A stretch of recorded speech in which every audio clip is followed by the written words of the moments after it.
President Trump says he will shut the government down if Democrats don't provide funding for a southern border wall. We do not want to shut down the government. You have called 20 times to shut down the government. And I'll tell you what, disagree. I am proud to shut down the government for border security, Chuck, because the people of this country don't want criminals and people that have lots of problems and drugs pouring into our country. So I will take the mantle. And this morning, the president took to Twitter, saying another very bad terror attack in France. We are going to strengthen our borders even more.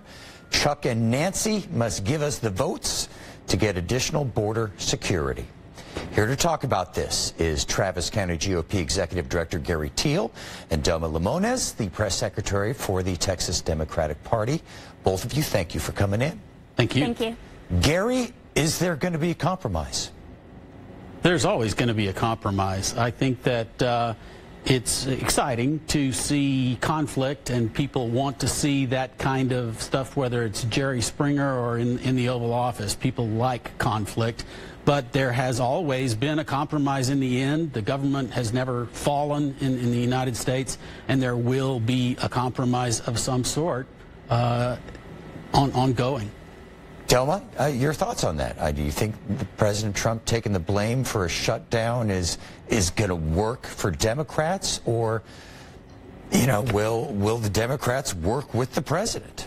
I would disagree with Gary. I don't think people like conflict, especially unnecessary conflict. The reality is that there are solutions on the table, and our president is basically having a temper tantrum and holding the government hostage. We heard him right now say that he would be proud to shut down the government if he doesn't have it his way. The reality is that the Americans don't want an ineffective border wall on our southern border with Mexico. Gary Teal, let's say they do shut down the government. Trump carries through on that. Who gets hurt in a government shutdown? Very few people get hurt. I mean, a government shutdown is not a complete government shutdown. It's a limited government shutdown. Necessary functions keep on going. I know I've always wondered what it would be like to be one of those people who's told you can stay home today because you're a non-essential employee. I don't want to be a non-essential employee for anyone. But in all seriousness, the people who don't get paid during a government shutdown get paid at the end of the government shutdown, and we've never had one that lasted a very, very long time. I don't think that there will be a shutdown over Christmas, but on the other hand, unfortunately, at this point, the Democrats may feel like it's in their best interest to have a shutdown, not work to keep the government open, and then blame it on the president.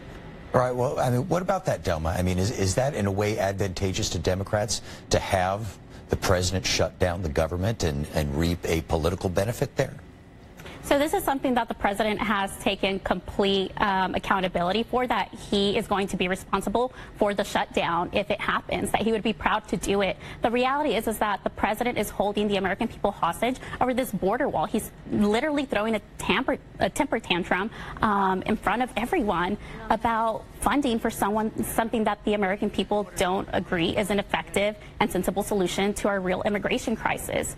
As far as the government shutdown goes, it's very unfortunate that the president thinks that this, threatening to shut down the government should be used as a negotiation tactic.